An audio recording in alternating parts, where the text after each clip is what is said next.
Reading from the Acts of the Apostles, chapter 9.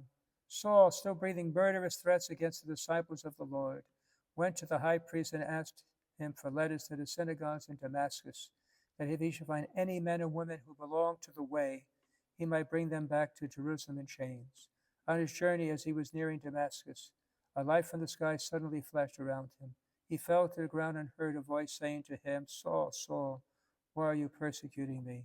He said, Who are you, sir? The reply came, I am Jesus, whom you are persecuting. Now get up and go into the city, and you'll be told what you must do. The men who were traveling with him stood speechless, for they heard the voice, but could see no one.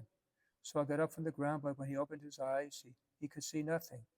So they led him by hand and brought him to Damascus. For 3 days he was unable to see, and neither ate or drank. There was a disciple in Damascus, whose name was Ananias. And the Lord said to him in a vision, Ananias, he answered, Here I am, Lord.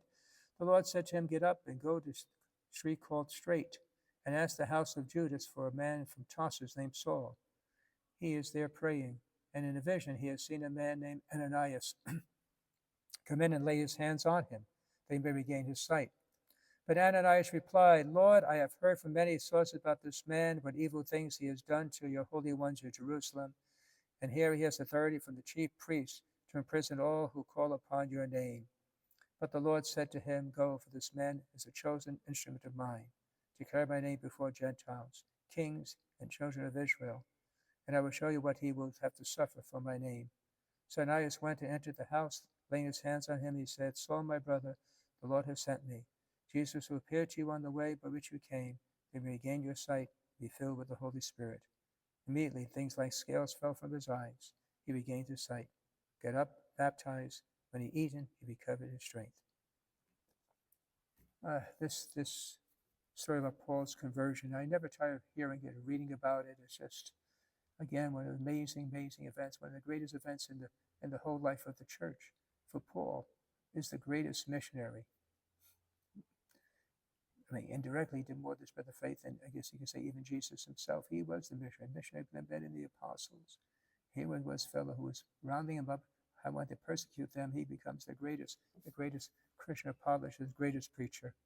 What I like about Ananias, though, like those old Western movies, when something's taking place, they said, meanwhile, back at the ranch, that's what it's almost like. Meanwhile, back at the ranch, Ananias gets a vision from God. And funny thing, God tells him to go see Paul, and he tells God, I'm not going there. Do you know what this guy's doing? I think God said, yeah, I know what he's doing. And God, he actually challenged God. It's crazy. And he said, okay, because Saul saw this in a vision and taking place.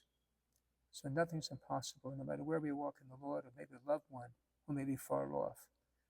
It's not impossible. God can turn the heart of Saul. He can turn anybody's heart. Turn our heart, most importantly, he changed our heart to be those deeply committed, devoted followers of Christ. God bless you.